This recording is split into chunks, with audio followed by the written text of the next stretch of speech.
तो नमस्कार सभी शिक्षक साथियों को फिर से स्वागत है हमारे YouTube चैनल में, जो कि आप सभी के लिए लेकर आए हैं एक बहुत ही बिल्कुल ताज़ा अपडेट। आपको बता दें कि शिक्षा विभाग द्वारा एक लेटर जारी हुआ है। यहाँ पे देख सकते हैं कि डेट भी आपको बताते चले कि 8/7 यानी 8 जुलाई का ही यह लेटर है। लेकिन इस लेटर को और भी YouTube चैनलों पर गलत तरीके से केवल लाइन बाय लाइन पढ़कर समझा रहे होंगे। तो आप सभी को बोले हैं कि बिल्कुल सही सटीक जानकारी आपको इस चैनल के माध्यम से दिया जाता है। और यह लेटर बता दें, सबसे पहले यह लेटर आपके स्थानांतरण ट्रांसफ़र से रिलेटेड है। तो ये तो डाउट क्लियर हो गया, यह लेटर किस संदर्भ में निकला हुआ है। तो बिल्कुल आपका ट्रांसफ़र एवं स्थानांतरण एवं स्कूल आवंटन को लेकर निकला हुआ है। आपको सही लाइन बाय लाइन एकदम विस्तार से समझाऊंगा, ताकि हम आप शिक्षक साथी के विश्वास के खरे उतरते हैं। तो इसलिए चैनल को सब्सक्राइब करके रखिए। और आइए इसको बताते हैं कि लेटर के जरिए कौन से दिशा निर्देश को शिक्षा विभाग ने दर्शाई है और क्या नया कुछ होने वाला है आप सभी को ट्रांसफ़र को लेकर। यहाँ पे सबसे पहले बताते चले देख लेते हैं कि यह जो लेटर निकला है बिहार सरकार द्वारा शिक्षा विभाग द्वारा निकला हुआ है और निकाले हैं दिनेश कुमार जी। यहाँ पे बताते चले यह जानकारी सभी जिला शिक्षा पदाधिकारी को दी गई है। और इसमें बता दें यह किस लिए निकली है। तो ई शिक्षा कोष पोर्टल के माध्यम से किए गए शिक्षकों के स्थानांतरण एवं हेड टीचर और हेड मास्टर की नियुक्ति के उपरांत विद्यालय में नामांकित छात्र छात्राओं के समानुपातिक शिक्षकों की प्रतिनियुक्ति करने के संबंध में। देखिए शिक्षक साथी, आप सभी को बताते चले यह जो लेटर निकला हुआ है वह इसलिए निकला हुआ है क्योंकि अभी आप लोग देख रहे होंगे कुछ हमारे शिक्षक साथियों का ट्रांसफ़र हुआ है।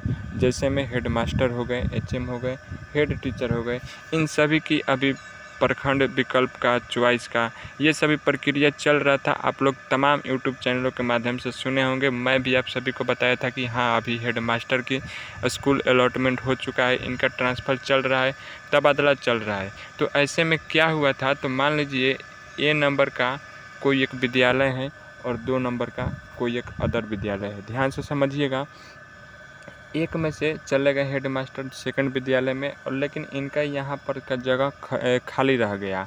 और ये जो सब्जेक्ट पढ़ा रहे थे अब यहाँ पे कोई अदर टीचर नहीं आ पाए, तो जिसके चलते विद्यार्थियों के पठन पाठन में तमाम तरह की मुश्किलें होने लगी। विद्यालय में उस विषय की शिक्षक की कमी हो गई। शिक्षकों की कमी होने के चलते जो अनुपात है छात्र एवं शिक्षकों का वह प्रतिकूल की दशा में हो गई। तो ऐसे में ऐसे में क्या है कि शिक्षा विभाग ने जो ई शिक्षा कोष ऐप जारी की है, तो उसमें यहाँ के जो अदर टीचर हैं उनके द्वारा कहीं ना कहीं शिकायत देखने को मिल रही थी कि हमारे यहाँ पर इस विषय के इस शिक्षक की कमी हो गई है। और ऐसे में बताते चले कुछ हमारे शिक्षक साथियों का भी जो हेडमास्टर के पद पर नहीं है उनका भी कहीं ना कहीं तबादला हुआ है। तो क्या हुआ था कि पहला विद्यालय में से तो चले गए और यहाँ पर नहीं आने की स्थिति में वहाँ के शिक्षकों की जो सीट थी वह खाली रह गई। अब उसको कैसे भरा जाए, इसी के संदर्भ में यह लेटर निकला हुआ है और जिसका प्रभाव आपके सीधे स्कूल आवंटन पर पड़ने वाला है। देखेंगे समझेंगे क्या है पूरी जानकारी, आइए आपको विस्तार से समझाते हैं। देखिए ये सभी तो लिखा हुआ है, चाहे पढ़ने के लिए तो पढ़ सकते हैं, मैं भी पढ़ सकता हूँ। आप लोग के पास भी लेटर निकला हुआ है लेकिन आप लोग पढ़ लिए होंगे, तो पढ़ने से वीडियो ज़्यादा लंबा हो जाएगा, लेकिन आपको शॉर्टकट में समझा दूँ, क्लियर कट में एक ही भाषा में। तो देखिए इसमें बता दें, इसमें सीटों की भरपाई के लिए लेटर निकला हुआ है। देखिए आपको बोले थे कि 10 जुलाई से म्यूचुअल ट्रांसफ़र शुरू होने वाला है। जो शिक्षक साथी हमारे चैनल को सब्सक्राइब किए होंगे तो हर पल की अपडेट से रूबरू होंगे, पता होगा कि हाँ 10 जुलाई से म्यूचुअल ट्रांसफ़र नाम की कोई प्रणाली चालू होने वाली है। तो यहाँ पे ऐसे में क्या होगा कि देखिए इससे पहले ही शिक्षा विभाग अपनी कमर कस ली है, क्योंकि शिक्षकों का ट्रांसफ़र वाला दिन अब नज़दीक आ रहा है और ऐसे में तैयारी ज़ोर शोर से चल रही है। और इसी तैयारी में इस लेटर को निकाल कर साफ तौर पे अपना जो दिल की बात है वह पेश कर दी है। क्या है कि शिक्षक साथियों का देख रही कि जिस विद्यालय से जिस विद्यालय में हेडमास्टर और बाकी सब भी अदर टीचर का जो ट्रांसफ़र हुआ है अभी हाल फिलहाल में, जो कि मुर्दा बना हुआ था, और उसमें जो जगह खाली रह गया है उसको किस तरह से भरा जाए। क्या नए शिक्षक साथियों का जिनका अलॉट नहीं हुआ है उनको भरा जाए कि फिर पुराने ही शिक्षक साथियों को वहाँ पर भरना है। तो ऐसे में क्या बोली है कि कुछ गाइडलाइंस भी दिया है, इसमें बोला है, देख सकते हैं ऊपर का नहीं, ये मेन है कि स्थानांतरण के उपरांत जिन विद्यालय में निर्धारित मानक के अनुरूप शिक्षकों का पद स्थापन नहीं रह गया है उन विद्यालय में उसके निकटतम विद्यालय जहां निर्धारित मानक से अधिक शिक्षक पद स्थापित हो गए हैं के शिक्षकों के प्रतिनियुक्ति करने की कार्रवाई की जाए। देखिए, इसमें बता दें कि तमाम तरह के इस शिक्षा कोष पोर्टल पर अभिवादन चल रहा था, जिसमें बता दें कई शिक्षक साथी ऐसे भी शिकायत दर्ज किए थे कि हमारे विद्यालय में शिक्षक साथियों की कमी हो गई है, शिक्षकों की कमी हो गई है और विषय के वह शिक्षक नहीं है, तो जिसके चलते पठन पाठन में कहीं ना कहीं असुविधा महसूस हो रही है। तो ऐसे में क्या है कि शिक्षा विभाग की टीम ने गहन की और मंथन की। अब तब जाकर उन्होंने बोला कि जो पास वाले विद्यालय हैं, अगर उस विद्यालय में उस शिक्षक के विषय की कमी है तो वे लोग जो वहाँ पे शिक्षक साथी हैं, मान लीजिए एक विद्यालय में शिक्षकों की संख्या एक ही विषय के 2 हो गए हैं, एक नया हेडमास्टर आ गए हैं और एक नए शिक्षक भी आ गए हैं, दोनों उसी सब्जेक्ट के हैं।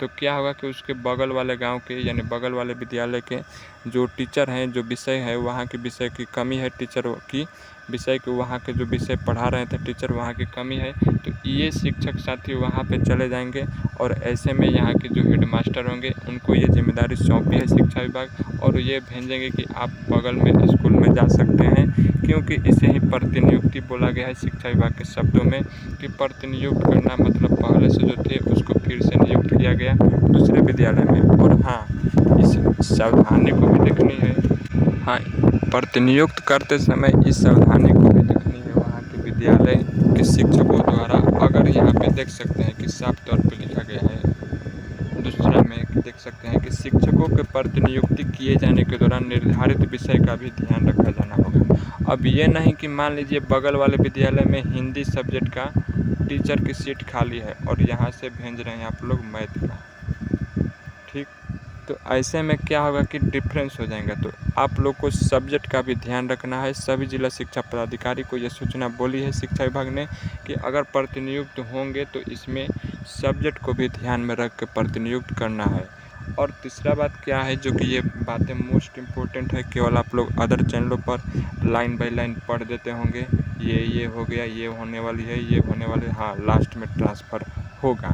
तो ऐसे तो हम भी बोल सकते थे, लेकिन आपको सही सटीक जानकारी बतलाने के लिए संकल्प लिया हूँ। तो आप सभी लोग जुड़े हुए हैं, इसीलिए तो आप सभी को गुमराह नहीं होना देना चाहता हूँ। तो इसलिए अगर जुड़े हैं तो सही जानकारी ही आप लोग को मिलेगी इस चैनल के माध्यम से। सब्सक्राइब जरूर कर लेना। तीसरा में बोला है कि जिस विद्यालय से शिक्षक की प्रतिनियुक्ति की जाएगी, मतलब एक ए विद्यालय से बी विद्यालय में करना है, तो जिस विद्यालय यानी ए विद्यालय से प्रतिनियुक्ति की जाएगी तो उसके शैक्षणिक कार्य पर प्रभाव नहीं पड़ना चाहिए। अब यहाँ पे ये नहीं कि जिला शिक्षा पदाधिकारी को इस बात को भी ध्यान देना है कि मतलब यहाँ से ए विद्यालय से जो शिक्षक साथी जाएंगे बी विद्यालय में, तो इनके जाने से ए विद्यालय में शिक्षण पर किसी भी प्रकार के कोई भी यानी कि देख सकते हैं कि असुविधाजनक स्थिति नहीं होनी चाहिए। इस बात को भी ध्यान रखकर प्रतिनियुक्त किया जाना है। ये अभी ट्रांसफ़र नहीं हो रहा है, प्रतिनियुक्त हो रहा है। ट्रांसफ़र प्रतिनियुक्त में काफ़ी अंतर है, ठीक है। यहाँ पे तीसरा बात हो गई कि प्रतिनियुक्त होंगे, लेकिन यहाँ के जो वर्तमान विद्यालय में वहाँ के शिक्षण संस्थान पे कोई भी प्रभाव नहीं पड़ना है। और है चौथा बात क्या बोला गया है जिला शिक्षा विभाग द्वारा जिला शिक्षा पदाधिकारी को कि प्रतिनियुक्त शिक्षकों का डाटा एंट्री इस शिक्षा कोष पोर्टल पर करना आवश्यक होगा। अगर वह मान लीजिए ए विद्यालय पर जो भी शिक्षक साथी बी विद्यालय में जाने वाले हैं तो उनका जो बायोडाटा है इस शिक्षा कोष पर जल्द से जल्द उनको डाटा को मतलब कि एंट्री करना पड़ेगा, यानी उनको डाटा को दर्शाना पड़ेगा। पांचवा है कि प्रतिनियुक्त किए गए शिक्षकों से संबंधित प्रतिनियुक्ति पंजी संधारित करेंगे, जिसमें यह अंकित किया जाएगा कि किस विद्यालय के शिक्षक को किस विद्यालय में प्रतिनियुक्त किस आदेश के माध्यम से किया गया है। अब जिला शिक्षा पदाधिकारी की टीम को यह भी शिक्षक विभाग के टीम ने बोली है कि अगर प्रतिनियुक्त करेंगे तो उसके लिए एक आपको पूंजी भी बनाना पड़ेगा, पंजी, एक लिस्ट जिसमें लिखा रहेगा, ये इस बात को मेंशन किया गया रहेगा कि मतलब कि किस विद्यालय से ये शिक्षक किस विद्यालय में गए हैं, किस उद्देश्य से गए हैं और किस माध्यम से की गई है। ये सारी जानकारी आपको एक लिखित दस्तावेज में प्रमाण के रूप में, साक्ष्य के रूप में जिला शिक्षा पदाधिकारी नोट करेगी।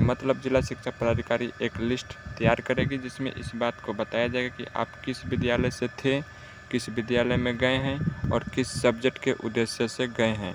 ये सभी बातें आपको लिखित दस्तावेज के रूप में मिलने वाली है। अगर मिलेगी तो नोटिफिकेशन के ज़रिए आपको ज़रूर बता देंगे, लेकिन यह लिस्ट तैयार होगा, अभी समझिए इस बात को। और वही बात 6 नंबर पे है कि जिन शिक्षकों द्वारा प्रतिनियुक्त आदेश का अनुपालन नहीं किया जाएगा। मान लीजिए ए विद्यार्थी इस विद्यालय में, ए विद्यालय के शिक्षक साथी बी विद्यालय में प्रतिनियुक्त किए जाने हैं, ठीक है, ध्यान से समझिएगा। और इनका मन लग गया है ए विद्यालय में, यहाँ को जो विद्यालय है यहाँ के विद्यालय को नहीं छोड़ना चाहते हैं, जबकि ये इस विद्यालय में पढ़ाने के लिए अनुकूल हैं। जिस टीचर की कमी है वह सारा गुण इस टीचर में मिल रहा है, लेकिन तब पर भी ये आनाकानी कर रहे हैं जाने से।